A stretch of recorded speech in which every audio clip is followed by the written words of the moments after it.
She was beautiful. Taylor Wyckoff was just 3 years old when her talent started shining through. I did like tap, ballet, jazz. She spent most of her childhood, adolescence, and teenage years on stage, singing and dancing her way into everyone's heart. She was gonna go to Broadway. But her high hopes came crashing down on February 19, 2005. Why would this happen to me? Why would God do this to me? Taylor was spending the weekend at Glacier View Ranch with a group of teenagers and staff from Grace Community Church. We thought she was going to a church camp to study the Bible and have discussion groups. But there was a much more dangerous activity planned for Taylor's first day at church camp. It was scary and fast, but we thought it was going to be okay. Grace Community Church leaders had tied an inner tube to an ATV and were towing the teens on a frozen lake, spinning them around a giant boulder protruding from the ice. As we were going around the turn, the inner tube hit a patch of snow, and so instead of continuing to swing out, it started to swing in. I could see the boulder coming, and I tried to get out of the tube, but I couldn't, and so I started trying to position my body so that my head wouldn't hit.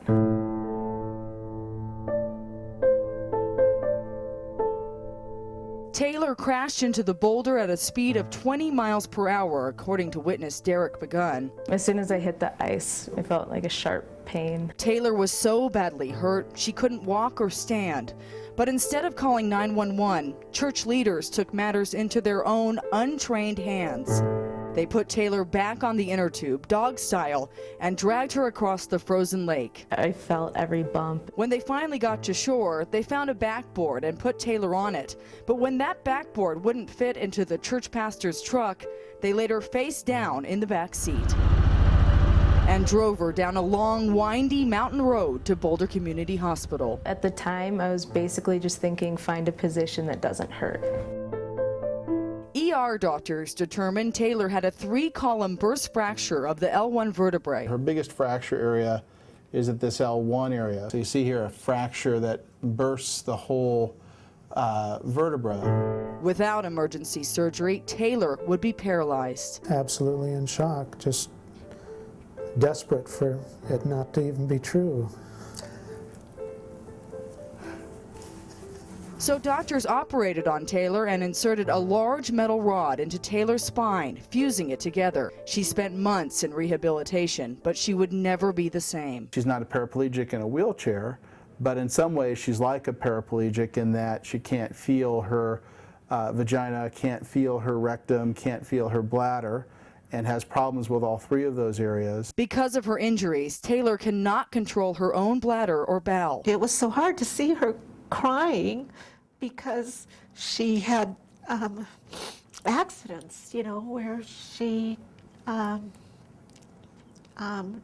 wet her pants. But what's worse, Dr. Centeno says Taylor will never walk normally or dance ever again. She had a future. You know, she was going to go into musical theater. You know, she can't dance now. She can't run. She can't get on her tippy toes. Dr. Centeno and a second medical expert, Dr. Wayne Wittenberg, both agree Taylor's devastating injuries were made worse by the way she was rescued. 911 should have been called. If you have someone with this type of injury, you can't move them. Speed was very, very important in this rescue. It was way too slow. Taking someone like this with a possible burst fracture or fracture in their back over bumpy mountain roads, really bad idea. And so that's why a helicopter would have been the most appropriate way to get her out of there, especially since you had a large expanse of ice that a helicopter could have easily landed on. It's extremely tragic. Dr. Daniel Jacobson, who's an OBGYN, says Taylor has no sensation in her vagina or genitals. The now 18-year-old virgin will never know what it feels like to have sex. She doesn't have a choice. And at such a young age for having this be established, just as I said, it can have lifelong consequences. Dr. Jacobson also says Taylor will probably develop chronic urinary and vaginal infections. If she ever gets pregnant, it will likely exacerbate her injuries and put both mother and baby at risk. It's scary just not knowing what's going to happen. But doctors know it will never get any better for Taylor.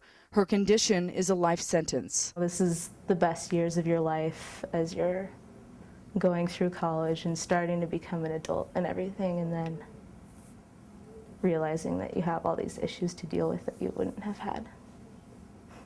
Taylor tries to be strong, even though she's trapped in a body that will keep her from reaching her lifelong goals and fulfilling her dreams as a woman.